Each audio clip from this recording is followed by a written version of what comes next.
Okay, in this 1750 through 1914 time period, what's going on in Japan? Well, one of the things that's happening in Japan in the 1800s is the shoguns are on their way down. Now, you remember the shoguns had taken over Japan back in the 1500s and had really dominated Japan. They had replaced the emperor, or at least made him unimportant, and the shogun had conquered all the other ones. Remember, the Tokugawa shogunate had taken over Japan, but eventually they start to decline.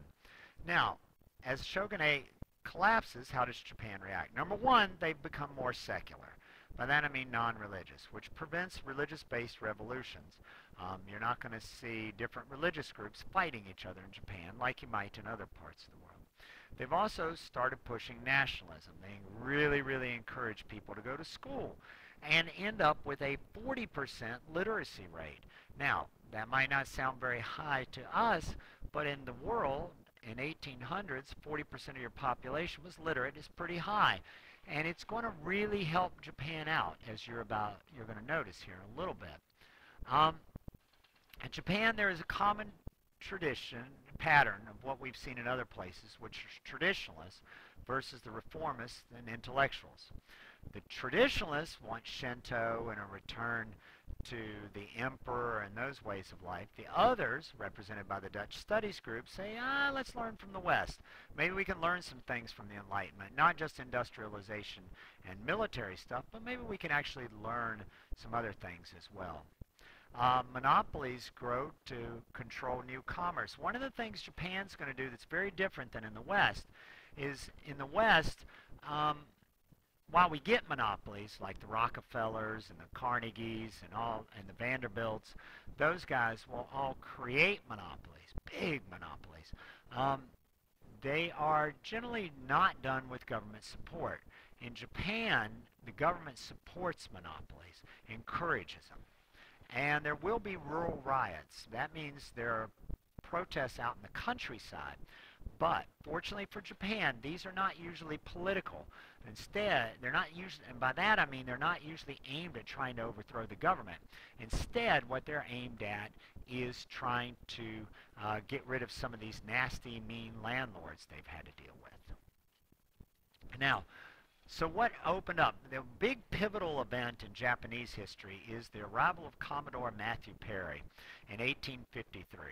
What he does is he shows up with the first steamships Japanese have ever seen. He shows up with large guns, and he basically says, I will blow your harbor city out of the water if you don't do business with me. And he can back that threat up, so they do open up. Now, it opens up, I underlined here, American threat opened up Japanese markets. But what it really does, and this is where it's important, is it shows to Japan the West's military strength and Japan's need for more foreign markets for its growing economy. In other words, Japan says, listen, we're behind industrially, so we're going to have to open up factories. We're going to have to move away from the way we've done things in the past, and we're going to need to do business with the West because these products we're making, we're going to need to sell. And Dutch schools, remember those are the ones who studied what was going on in Europe, science and technology, European science and technology, become much more popular. Now I think this is interesting. This is sort of a point of view moment for us over here.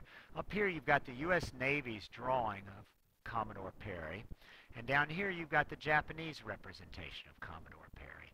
That's how he looks sadder and older in this picture. And now, generally features are the same. Mouth turns down at the edge. The eyes are not exactly the same, but somewhat similar. Notice how much more regal he looks up here. And down here, the Japanese representation, he looks, I think, sort of old and depressed and tired. Okay? All right, we'll stop here, and then we'll grab the next one.